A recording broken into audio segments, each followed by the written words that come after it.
তো এই দেখো আজকে হচ্ছে একাদশী, তো একাদশীর জন্য আমাদের বাজার করেছে, ফল টল আনা হয়েছে।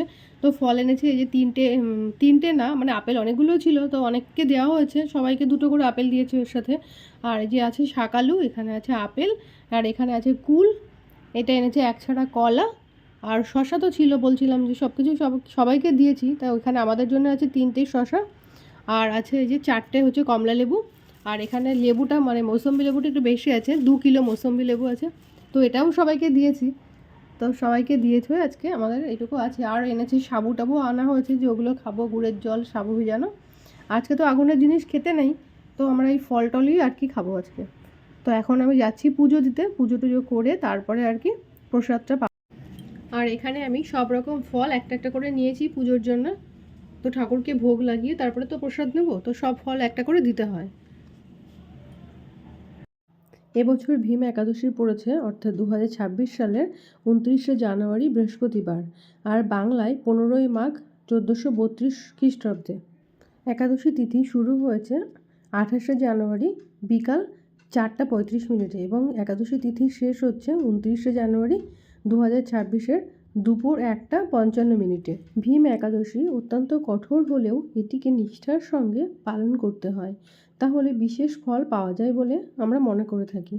যেমন ব্রতের আগের দিন রাতে নিরামিষ আহার গ্রহণ করতে হয়, ব্রতের দিন অবশ্যই সূর্যোদয়ের আগে উঠে স্নান করে নিতে হয়, ভগবান বিষ্ণুর সামনে দাঁড়িয়ে সংকল্প নিতে হয়, সারাদিন ফল জল কোনো রকম আহার করা চলবে না, কিন্তু আমরা অবশ্যই করে থাকি, এটা না করে আর পারিও না।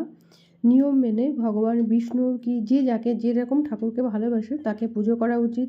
সামর্থ্য অনুযায়ী জল ভর্তি কলস, বস্ত্র, খাদ্য, অর্থ দান করতে হয়। দরিদ্র এবং তৃষ্ণার্ত মানুষকে জল দান করা উচিত। পরদিন সূর্যাস্তের পর ব্রত ভাঙতে হয়।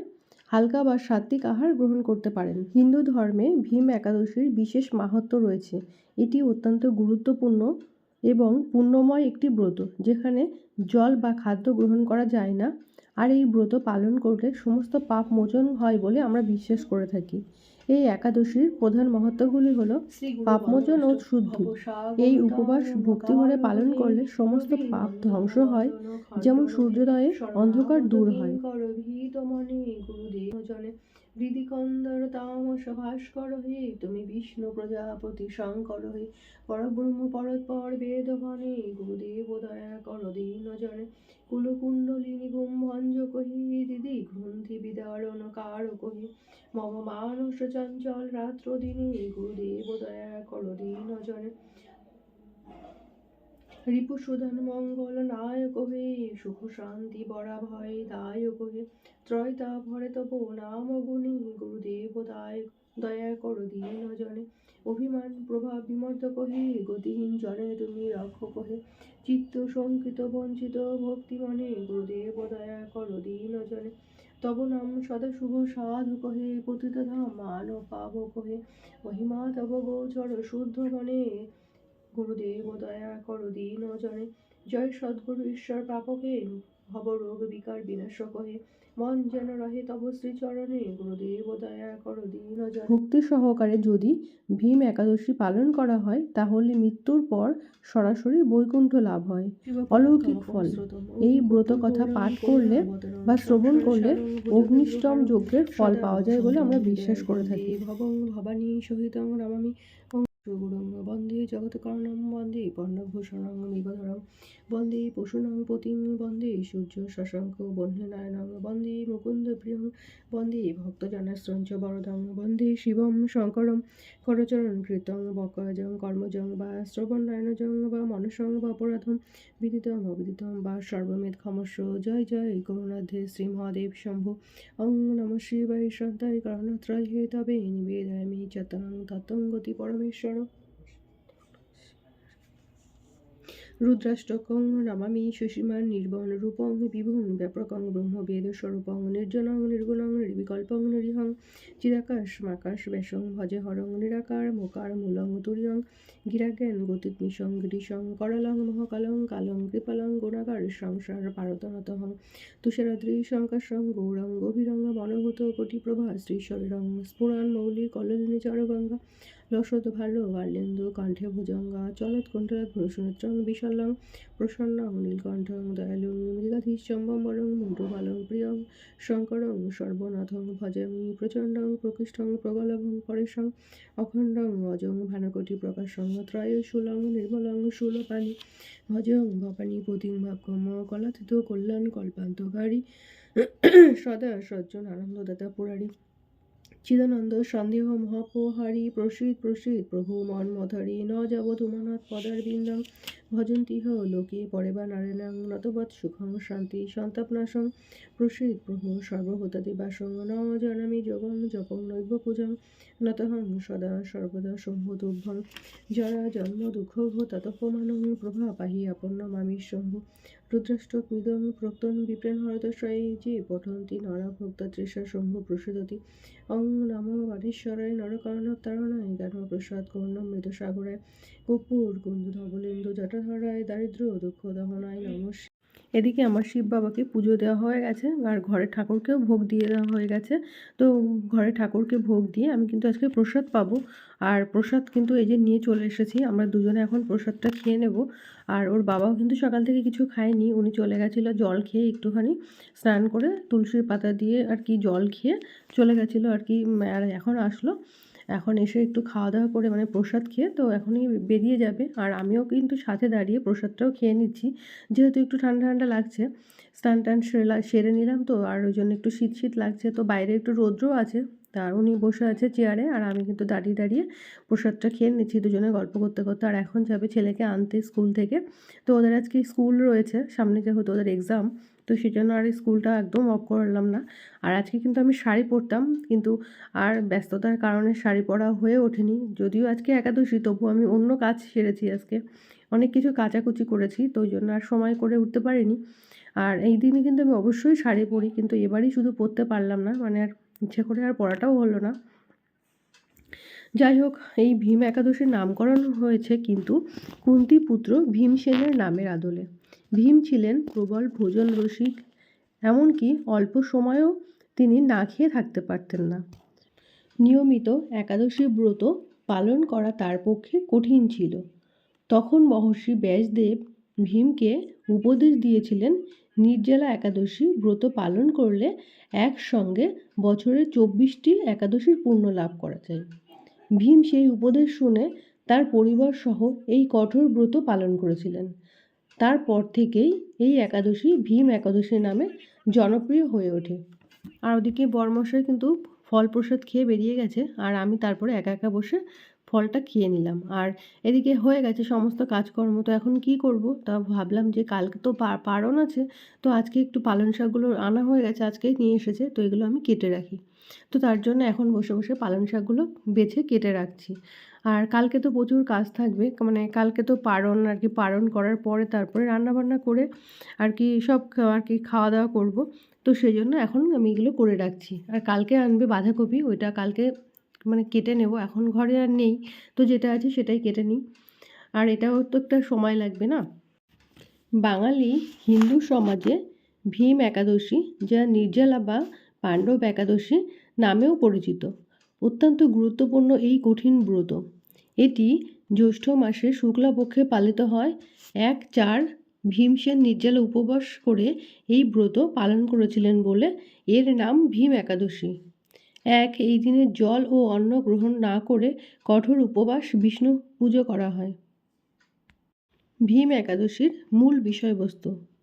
মহাভারতের ভীমসেন অন্নপ্রেমী হওয়ায় উপবাস করতে পারতেন না, কিন্তু ঋষি ব্যাসদেবের পরামর্শে তিনি জ্যৈষ্ঠ মাসের শুক্লাপক্ষের এই কঠোর একাদশী পালন করেন, তাই এটি ভীম একাদশী নামেও পরিচিত। পালনের বিধি। এটি মূলত নির্জলা একাদশী, অর্থাৎ সারাদিন জল পান না করে উপবাস পালন করা হয়। এটি সবচেয়ে পবিত্র এবং 24টি একাদশীর পুণ্য অর্জনকারী বলে বিশ্বাস করা হয়। আর এদিকে আমি পারণ সেরে স্নান করে চলে এলাম পুজো করতে। তার আজকে আমি ঠাকুরের ভোগে লাগাবো হচ্ছে চিঁড়ে অন্ন, মানে চিঁড়ে আর কি প্রসাদ। তো তার জন্য আনতে দিয়েছিলাম চিঁড়ে, খই, দই, মিষ্টি, আর কলা তো ছিল কালকে আনা। তো এগুলো দিয়ে আজকে ভগবানকে প্রসাদ করে দেবো আর কি। তো এগুলোই আজকে কিন্তু দিতে হয়। তো সবাই আর কি এরকমই দেয়, মানে আমাদের এখানে তো সবাই এরকমই দেয়। আর বন্ধুরা, আপনারা যারা এখনও অবধি আমার এই চ্যানেলটাকে সাবস্ক্রাইব করেননি তারা অবশ্যই একটা সাবস্ক্রাইব করে দেবেন। আর যদি আমার ভিডিওর এতটুকু অংশ আপনাদের ভালো লেগে থাকে তাহলে অবশ্যই লাইক, কমেন্ট, শেয়ার করে আমার পাশে থাকবেন। এখন আমরা যেটা আলোচনা করব সেটা হলো ভৈমী ও জয়া একাদশীর মাহাত্ম্য। মাঘ মাসের শুক্লপক্ষীয় জয়া একাদশীর ব্রত মাহাত্ম্য ভবিষ্যৎ পুরাণে যুধিষ্ঠির শ্রীকৃষ্ণ সংবাদ রূপে চচ্চড়ির জন্য এখানে নিয়েছি বিট, গাজর, সিম সব কেটে নিয়েছি কুচিয়ে। আর এখানে আছে বেতো শাক, এটা হচ্ছে বাঁধাকপি, এর মধ্যে দেবো একসাথে চচ্চড়ি করব। আর পালং শাকটা তো কালকে কেটে রেখেছিলাম। আর এখন এই চচ্চড়িটা করার জন্য আমি বাঁধাকপিটা কুচিয়ে নেব, তারপরে একসাথে রান্নাটা করব। এই যে বাঁধাকপিটা আমার এখন কুচানো হয়ে গেছে, এটা এখন সেদ্ধটা বসিয়ে দিয়ে অন্য কাজগুলো সেরে নেব। আর এই শুক্লপক্ষীয় একাদশীর নামই পাণ্ডব বা নির্জলা বা ভৈমী একাদশী নামে পরিচিত। যুধিষ্ঠির বললেন, হে মহারাজ, মাঘ মাসের শুক্লাপক্ষের একাদশী জয়া নামে প্রসিদ্ধ। এই তিথি সর্বপাপ বিনাশিনী, সর্বশ্রেষ্ঠা, পবিত্রা, সর্বকাম ও মুক্তি প্রদায়িনী। এই ব্রতের ফলে মানুষ কখনো প্রেতত্ব প্রাপ্তি হয় না। এই একাদশীর নিম্নরূপ উপাখ্যান শোনা যায়। এক সময় স্বর্গলোকে ইন্দ্র রাজত্ব করেছিলেন। সেখানে অন্য দেবতারাও বেশ সুখেই ছিল। তারা পারিজাত পুষ্প শোভিত নন্দন কাননে অপ্সরাদের সাথে বিহার করতেন। একদিন 50 কোটি অপ্সরা নায়ক দেবরাজ ইন্দ্র স্বেচ্ছায় আনন্দভরে তাদের নৃত্য করতে বললেন। নৃত্যের সাথে গন্ধর্বগণ গান করতে লাগলেন। পুষ্পদত্ত চিত্রসেনের পত্নীর নাম মালিনী। পুষ্পবন্তী নামে তাদের এক কন্যা ছিল। পুষ্পদত্তের পুত্রের নাম মাল্যবান। এই মাল্যবান পুষ্পবন্তীর রূপে মুগ্ধ হয়েছিলেন। পুষ্পবন্তী পুনঃ পুনঃ কটাক্ষ দ্বারা মাল্যবানকে বশীভূত করেছিলেন। ইন্দ্রের প্রতিবিধানের জন্য তারা দুজনেই নৃত্যগীতের দ্বারা সেই সভায় যোগদান করেছিল। কিন্তু একে অপরের প্রতি আকৃষ্ট থাকায় উভয়েরই চিত্ত বিভ্রান্ত হচ্ছিল। সেখানে তারা পরস্পর কেবল দৃষ্টিবদ্ধ অবস্থায় দাঁড়িয়ে থাকল। ফলে গানের ক্রম বিপর্যয় হলো। তাদের এই রকম তাল মান ভঙ্গভাব দেখে তারা যে পরস্পর কামাসক্ত হয়েছে দেবরাজ ইন্দ্র তা বুঝতে পারলেন। তখন ক্রোধবশে তিনি তাদের অভিশাপ দিলেন, হে মূঢ়, তোমরা আমার এই আজ্ঞা লঙ্ঘন করেছ, তোমাদের ধিক। এখনই তোমরা পিশাচ যোনি লাভ করে মর্ত্যলোকে নিজ দুষ্কর্মের ফল ভোগ করো। ইন্দ্রের অভিশাপে তারা দুজন দুঃখিত মনে হিমালয় পর্বতে বিচরণ করছিল। পিশাচত্ব প্রাপ্ত হওয়ায় তারা অত্যন্ত দুঃখ ভোগ করতে লাগলো। হিমালয়ের প্রচণ্ড শীতে কাতর হয়ে নিজেদের পূর্ব পরিচয় বিস্মৃত হলো। এইভাবে অতি কষ্টে সেখানে দিন যাপন করতে লাগলো। আর আজকে কিন্তু আমি রান্না করছি এই যে সব কিছু দিয়ে একটা চচ্চড়ি, মানে পালং শাক, বিট, গাজর, তারপরে হচ্ছে বেতো শাক, বাঁধাকপি সব কিছু মিলে একটা চচ্চড়ি হচ্ছে। আর বড়িও দিয়েছি সাথে। আর এদিকে হচ্ছে পনিরের তরকারি, আলু মটরশুঁটি দিয়ে পনির দিয়ে একটা তরকারি হচ্ছে। আর হবে মানে বিউলির ডাল। তো এগুলো কিন্তু অবশ্যই খেতে হয়। আর চাটনি, পাঁপড়, মিষ্টি যে যতটা খেয়ে পারো। আর অতিথি বলতে আমাদের বাড়িতে আসছে মানে 3 জন লোককে আমরা খাওয়ার কথা বলেছি। একটি হচ্ছে আমার জেঠি শাশুড়ি আজকে আসছে আমাদের বাড়িতে, উনিও তো একাদশী করে, তো আমাদের বাড়িতে উনি আসছে। আর ওদিকে আছে আমাদের দোকানে 2টো ছেলে। তো এই 3 জনই আজকে আমরা খাওয়ার ব্যবস্থা করেছি 3 জন। আলু দিয়ে পনির দিয়ে মটরশুঁটি। আর এখন কিন্তু আমার রান্না বান্না হয়ে গেছে, আজকে তো নিরামিষ। আর এদিকে সকালবেলায় আজকে নিয়ে এসেছে আমাদের এখান থেকে একটা মালসা ভোগ পাঠিয়েছে, মানে আমার শ্বশুর বাড়ির ওখান থেকে। তো ওখান থেকে একটা ছেলে আসে, আমাদের একটা শপে আসে, তো ওর কাছ থেকে আমার শ্বশুরমশাই ওর কাছ দিয়ে আর কি পাঠিয়েছে। তো এই যে বড়মশাই এখন বাড়িতে নিয়ে এসেছে, আর এইগুলো এখন মানে মাখা হবে প্রসাদটা, আর মেখে সবাইকে দেওয়া হবে। সেই জন্য এই যে প্রসাদগুলো আর কি সব মানে এই প্রসাদগুলো মাখা হবে, তো তার জন্য লুচিগুলো আর কি শক্ত শক্ত জিনিসগুলো আগে থেকে তুলে রাখছে, ওটা দুষ্টু খেয়ে নেয়। আর এখানে আমি পালনের জন্য কিছু ফল রেখেছিলাম, তো সব দেওয়া হয়ে গেছে, আর এক্সট্রা এই ফলগুলো রয়ে গেছে। আর ওই প্রসাদগুলো কিন্তু আমরা সবাইকে দিয়ে দিয়েছি, মানে আমার বাড়িতে যারা এসেছে, এমনকি বাপের বাড়িতেও একটু পাঠিয়েছি, আর দোকানের দিকেও সবাইকে দিয়েছি, আর আশপাশেও সবাইকে দিয়ে দিলাম। আর এই কটা ফল ছিল বেশি এক্সট্রা। তো বন্ধুরা, আমার আজকের ভিডিওটা কেমন লাগলো অবশ্যই কমেন্ট করে জানাবেন। আর আজকে আর বেশি কথা বাড়াবো না। ততক্ষণ সবাই খুব ভালো থাকবে, সুস্থ থাকবে, সাবধানে থাকবে। আবার দেখা হচ্ছে নেক্সট ভিডিওতে।